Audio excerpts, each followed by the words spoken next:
Josué. Chapitre 9.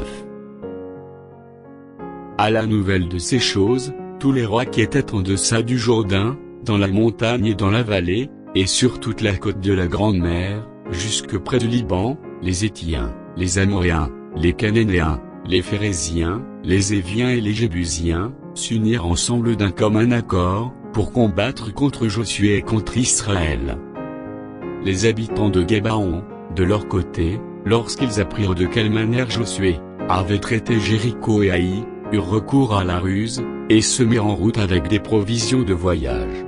Ils prirent de vieux sacs pour leurs ânes, et de vieilles outres à vin déchirées et recousues, ils portaient à leurs pieds de vieux souliers raccommodés, et sur eux de vieux vêtements, et tout le pain qu'ils avaient, pour nourriture était sec et en miettes.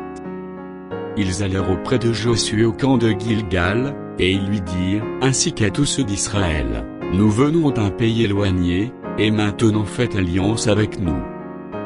Les hommes d'Israël répondirent à ces Éviens, peut-être que vous habitez au milieu de nous, et comment ferions-nous alliance avec vous? Ils dirent à Josué, nous sommes tes serviteurs. Et Josué leur dit, qui êtes-vous, et d'où venez-vous? Ils lui répondirent, tes serviteurs viennent d'un pays très éloigné, sur le renom de l'Éternel, ton Dieu, car nous avons entendu parler de lui, de tout ce qu'il a fait en Égypte, et de la manière dont il a traité les deux rois des Amoréens au-delà du Jourdain, Sion, roi de Hesbon, et Og, roi du Basan, qui était à Ashtaro. Et nos anciens et tous les habitants de notre pays nous ont dit, prenez avec vous des provisions pour le voyage, allez au-devant d'eux, et vous leur direz, nous sommes vos serviteurs, et maintenant faites alliance avec nous.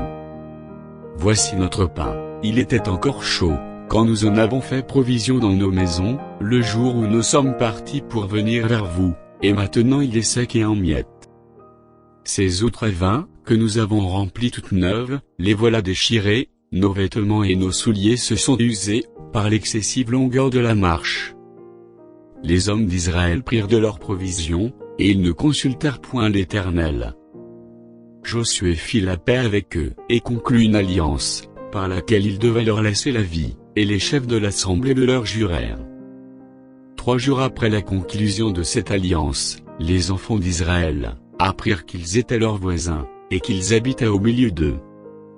Car les enfants d'Israël partirent, et arrivèrent à leur ville le 3e jour, leur ville était Gabaon, Képhira, Béro et Kirjat-Jérim.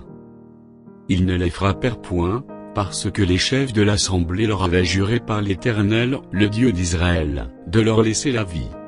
Mais toute l'assemblée murmura contre les chefs. Et tous les chefs dirent à toute l'assemblée, nous leur avons juré par l'Éternel, le Dieu d'Israël, et maintenant nous ne pouvons les toucher. Voici comment nous les traiterons, nous leur laisserons la vie, afin de ne pas attirer sur nous la colère de l'Éternel, à cause du serment que nous leur avons fait. Ils vivront, leur dirent les chefs. Mais ils furent employés à couper le bois, et à puiser l'eau pour toute l'assemblée, comme les chefs le leur avaient dit. Josué les fit appeler, et leur parla ainsi, pourquoi nous avez-vous trompés, en disant, nous sommes très éloignés de vous, tandis que vous habitez au milieu de nous? Maintenant vous êtes maudits, et vous ne cesserez point d'être dans la servitude, de couper le bois et de puiser l'eau, pour la maison de mon Dieu.